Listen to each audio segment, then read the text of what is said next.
G'day guys, Al here. We're at Binda. This is one of our olive trees. It's the end of another beautiful day on a Saturday afternoon.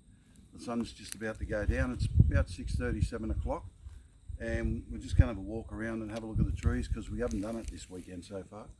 We've just been marking out an area that will be our new fire pit area for the little weekend stay house that we're building. So that's exciting. So we'll just have a walk around. Nothing much to report other than got some beautiful trees. This one's about 6 years old. Come on guys, let's walk over here. This is our existing fire pit. That's going to go tonight after we have a few drinks, no doubt. And Angie's smiling because she's looking forward to a drink, I can see that. And this is one of our replacement olives. I said in an earlier blog that this is about 3 or 4 years old. It replaced one that was knocked over by a contractor that came to have a look at our sewer pit. So he done a good job for us, didn't he? Yeah, and we paid him. Even funnier. Yep, this is our other olive tree. So we got these up in Sydney. Now over here, we got a little surprise package. It's called the Love Apple. Now, originally I had 6 of these growing in pots in Sydney, and this is the only beauty that survived all that time. It's been in the ground here for just on 4 or 5 years. This is the first decent crop that it's got on there, so probably another 3 weeks or so and these apples will be ready to go. When you cut them, beautiful red on the outside, a purplish haze. That's all I can explain it as, a purplish haze on the inside, and sweet fruit. Now this is one of our nectarine trees. It's been in the ground for about 5 years now. It'll probably get up about another metre or so, and not expecting too much out of that because they don't tend to fruit down here, but we'll see. Bit of tender love, we'll get it go. And this is a peach tree. It's got 2 peaches on it. One's yellow, one's white, and that's about the same age. So we'll see how we go there. And if they fruit, that's a good thing. If not, they're just great to look at. Now over here we've got our Leighton greens. We bought this at the same place that we got our beautiful little olive trees. When we got them, they were just on a metre high. They've been in the ground now for 3 years, and all of the rain that we had earlier in the year has really sparked them on. So we don't want them for a windbreak. We just want them to look at because they're beautiful. We love trees. We love trees. There's a few more to be planted around the place, but we'll keep you up to date. This is one of Angie's favourite trees. It's called the tulip tree.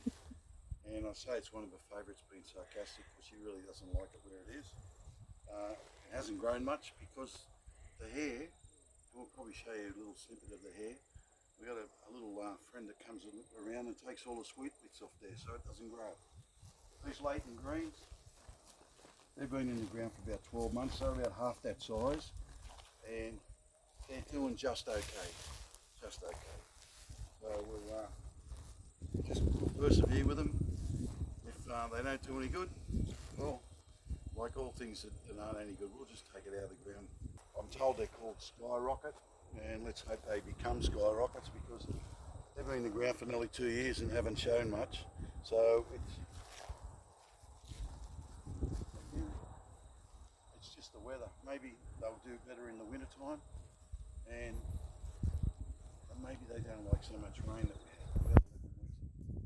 So it wasn't all that good. Yeah, so they'll grow up.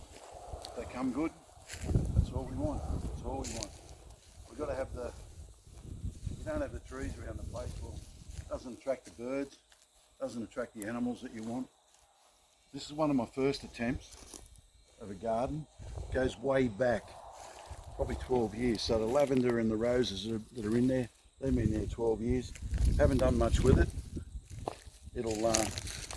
It'll probably end up being changed a bit because we need to do that. We've got carpet roses in there. They're just very ordinary. Very ordinary. And the old bird bath. That'll be relocated, reused, and done up, I'm thinking. We're in the top paddock. There's about 3 acres up here, and my plan, and it's been my plan all the time, is to have this area here just full of trees. Ornamentals, standards, whatever you want to call them. This is a standard pear. There's a few others we've got around the place that are a lot older than this. Now, I put these in, they're just on, I think 8 years old, these ones down here. So there's 8, they're Chanticleer. They're a Chanticleer pear. That's a good rhyme, isn't it?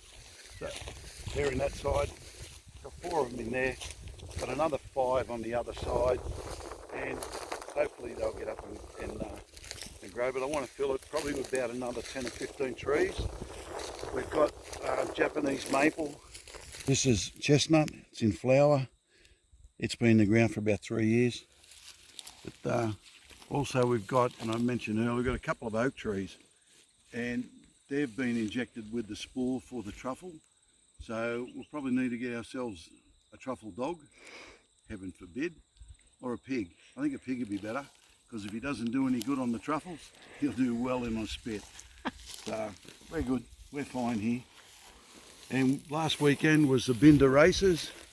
If you can see down the hill there, you'll see a windsock. There's a line of trees and a windsock.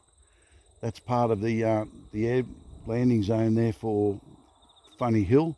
But the racetrack is also down there. So last weekend, I think it was the 173rd or 174th year that they've had the races. We missed 2. That was not because of COVID. That was because the New South Wales racing people thought it was not a very safe track. But they poured a lot of money into it. The Carr family put a lot of money into that and got it back up to scratch, thank God. So it's a good thing.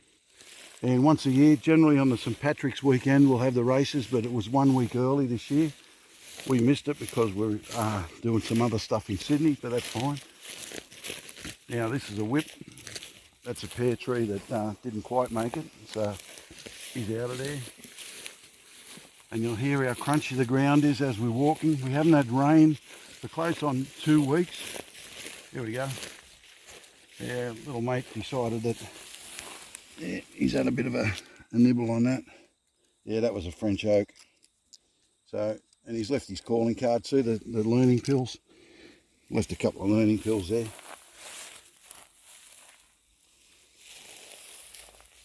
And this is an apricot tree. Needs a bit of attention, but again, it doesn't fruit or hasn't fruited, so it's just there. That's all it is, just there. And we have a hedge just behind us. Oh, there's the Dorpers. Got a few Dorper sheep there that have come up for bottom paddock. I said to Ange earlier, we've got about 50 odd, and there was only 8 or so up in the top paddock. Then I saw all of them go through the bottom gate after a drink, so happy with that. And the alpacas, is all the females are up the top. Boys are down the back. Haven't seen the boys today, so obviously they're having a boys' day out somewhere in the shade, no doubt, no doubt. And here's a white crepe myrtle. This little fella here, goodness, it's been through the ringer. Been through the ringer. When we first got the Dorper sheep, someone didn't listen, or maybe their ears were painted on. They left the gate open, and this little fella was only, you can see where it's all been chewed away at, but it's starting to come back now. Beautiful, beautiful white. We've got some more crepe myrtles back in Sydney we're going to bring up, so they'll go into the top paddock. And we've got a hedge there. That hedge is over 10 years old. It's starting to get to the place where we want it. It's got to go another metre or so higher and a little bit wider, so we've got a decent sort of windbreak. And this whole area that we've got in here, the pergola that we've got there at the moment, that's going to go. Got a new one on order, so when that comes in, no doubt we'll have a working bee, and 3 or 4 of us will pick it up and put it together on a weekend. All the timber that's in that current pergola there, that's going to be reused on the side of the little house we've got. That'll be the walkway for it, and we'll grow some vines up over that. So it'll be nice. It will be good. Yeah, this is one of my favourite trees, mulberry tree, inspired by my late grandfather, God rest his soul. He had a huge tree in Pearl Beach. If anyone knows Pearl Beach, New South Wales, that used to be his. Nearly all of it anyway. But he had the biggest mulberry tree. Every year we'd get dozens and dozens of bowls of mulberries. Our face would be covered in purple. Our hands would be purple for weeks. And good old Nan, she'd be in there, she'd be baking the pies and making jams and all sorts of stuff. Anyway, Pearl Beach is long gone for our family, but still, it was great when we had it. Anyway, all I can say is we love this place, Binda.